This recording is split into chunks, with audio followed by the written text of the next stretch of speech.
In our last video, we built the most expensive keyboard this channel has seen yet, valued at over $700.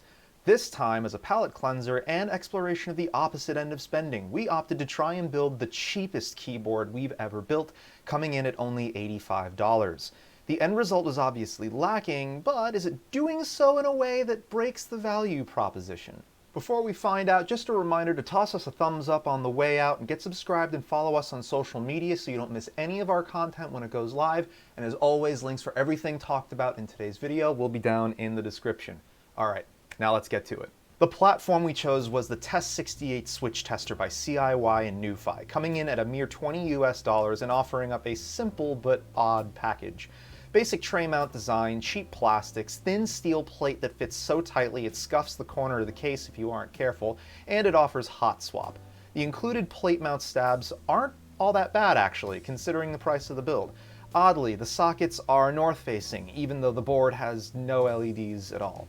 I can't really fathom why they opted for north versus south-facing since there aren't any LEDs, and all a north-facing socket does here is limit your ability to use some of the budget-tier cherry cap sets that are out there. But here we are. The board is also wireless, but it's only wireless, lacking a proper USB connector anywhere and running on AAA batteries. I've not been able to test if rechargeable batteries will work on the board, unfortunately. Connectivity options do include Bluetooth and 2.4 GHz wireless with an included USB Type-A dongle. Acoustic treatment includes some shockingly decent silicone plate foam and flimsy case foam that's likely not much more effective than polyfill. Be careful in disassembling this board as there are no metal slugs in the standoffs and the power cables are very flimsy, though easy to repair if something does go wrong. The switches were a $15 add-on as a 100 pack, CIY EVO-RED linears. With a standard composition of nylon bottom, polycarbonate top, and a palm stem, the most interesting thing about this switch is the progressive 60-gram spring, giving it a bottom out similar to a Gateron Yellow, but an actuation force more like a Gateron Red. When lubed with 205 grade 0, it's actually a really solid budget linear. But there was a problem with these that wouldn't manifest itself until after I attempted to seat our caps onto the switches. The caps were sourced from KP Republic for around $40 US, and we opted for a DSA set. DSA profile's nice because, as a flat profile, you can transfer these to any form factor of keyboard you want so long as you have the correct legends and sizing for your board's needs. The spherical dish makes these extremely comfy to type on, and surprisingly, there was no significant warping on any of the stabilized caps. That's already a better track record than the GMK caps we've had in recently. For such an inexpensive die sub set, the legends here look extremely good with little to no obvious aliasing. Unfortunately, this cap set is now wrecked thanks in no small part to the switches. About 23 of the caps received damage to the stems after mounting on the EVO-REDs that is sadly unrecoverable. The caps still technically work with the switches, but trying to fit them on different switches results in very loose fitment, which could create some rattling or odd sounds while typing. I checked some of the undamaged caps against some other switches I have in-house just to test for fitment on them. They seem to fit fine on most of the rest of my house switches. However, when I would try to then test some known good cap sets on the CIY switches, I noticed they fit a bit more tightly than usual. So in this specific instance, I am unfortunately going to have to chalk this one up to being a problem with the stem on the switches. If you want a good factory lubed alternative at a reasonable price point, I might suggest checking out Gateron G Pro switches in whatever flavor you prefer. As per protocol, we'll also be doing a typing sounds test with our house standardized equipment, consisting of custom Jwick black linears and our north-facing cap du jour, Taihao's cubic profile, this time in black on white.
I was pleasantly surprised at how decent both of the configurations sounded for this keyboard, even if the DSA spacebar did fall a little flat for my liking. But I wasn't expecting miracles here, and frankly, neither should you, especially at this price point. I also haven't modified really anything else with the board outside of just lubing the stabilizers, and I didn't even remove them from the board to do that. I just sort of used a syringe and sent it. So there are still definitely opportunities to be had here in terms of getting the sound tuned a little bit more. And thankfully, even with the damaged stems on the DSA caps, they still perform well enough with the CIY EVO-RED switches. Unfortunately, I just really don't feel comfortable moving those caps over to any of the switches, and the stress cracks they have on the stems are only going to get worse over time. So it's not even like I can really trust using these caps long term anymore.